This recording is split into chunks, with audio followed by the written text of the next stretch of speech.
स्वर्ग में विचरण करते हुए अचानक एक दूसरे के सामने आ गए। विचलित से श्री कृष्ण, प्रसन्न चित्त राधा। कृष्ण सक पकाए, राधा मुस्कुराई। इससे पहले कृष्ण कुछ कहते, राधा बोल उठी, कैसे हो द्वारकाधीश। जो राधा उन्हें कान्हा कान्हा कहते बुलाती थी, उसके मुख से द्वारकाधीश का संबोधन कृष्ण को भीतर घायल कर दिया। फिर भी किसी तरह अपने आप को संभाल लिया और बोले राधा से, मैं तो तुम्हारे लिए आज भी कान्हा हूं, तुम तो द्वारकाधीश मत कहो। आओ बैठते हैं, कुछ मैं अपनी कहता हूं, कुछ तुम अपनी कहो।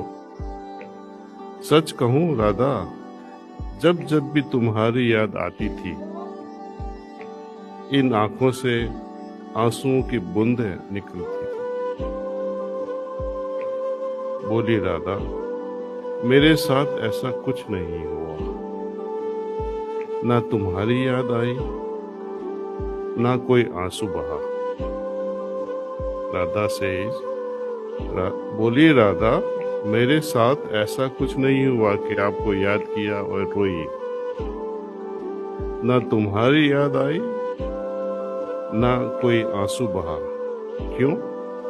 क्योंकि हम तुम्हें कभी भूले ही कहाँ थे, जो तुम याद आते। इन आंखों में सदा तुम रहते थे, कहीं आंसुओं के साथ निकल ना जाओ, इसलिए रोते भी नहीं थे। प्रेम के अलग होने पर तुमने क्या खोया?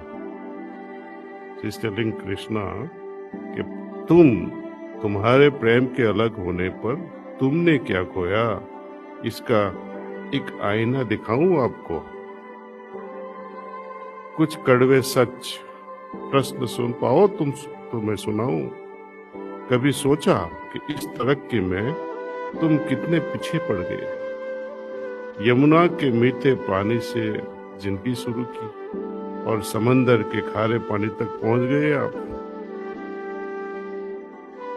एक उंगली पर चलने वाला सुदर्शन चक्र पर भरोसा कर दिया और 10-10 उंगलियों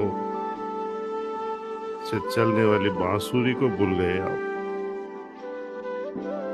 कान्हा, जब तुम प्रेम से जुड़े थे, तो जो उंगली गोवर्धन पर्वत उठाकर लोगों को विनाश से बचाती थी, प्रेम से अलग होने पर वही उंगली क्या क्या रंग दिखाने लगी।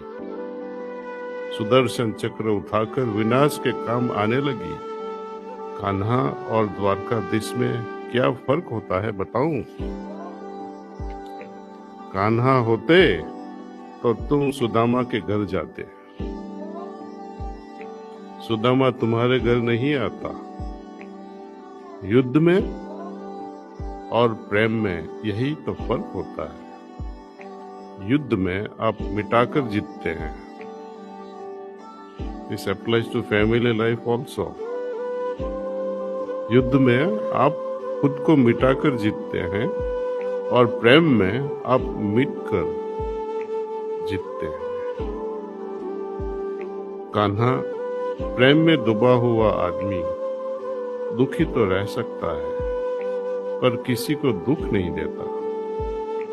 आप तो कई कलाओं के स्वामी हो, स्वप्न दूरदृष्टा हो, गीता जैसे ग्रंथ के दाता हो, पर आपने क्या निर्णय किया? अपनी पूरी सेना कौरवों को सौंप दी और अपने आपको पांडवों के साथ कर दिया। सेना तो आपकी ही प्रजा थी। राजा तो पालक होता है, उसका रक्षक होता है। आप जैसा महाज्ञानी उस रथ को चला रहा था जिस पर बैठा था अर्जुन। आपकी प्रजा को ही आप मार रहे थे। अपनी प्रजा को मरते देख आप में करुणा नहीं जागी? क्योंकि आप प्रेम से शून्य हो चुके थे। आज भी धरती पर जाकर देखो, अपनी द्वारका देश वाली छवि को ढूंढते रह जाओगे हर घर, हर मंदिर में। मेरे साथ ही आप खड़े नजर आओगे। आज भी मैं मानती हूँ, लोग गीता के ज्ञान की बात करते हैं, उनके महत्व की बात करते हैं, मगर धरती के लोग युद्ध वाले द्वारकाधीश पर कभी नहीं, प्रेम वाले कान्हा पर भरोसा करते हैं। गीता में मेरा दूर दूर तक नाम भी नहीं है, पर आज भी लोग उसके समापन पर राधे राधे कहते हैं। Thank you.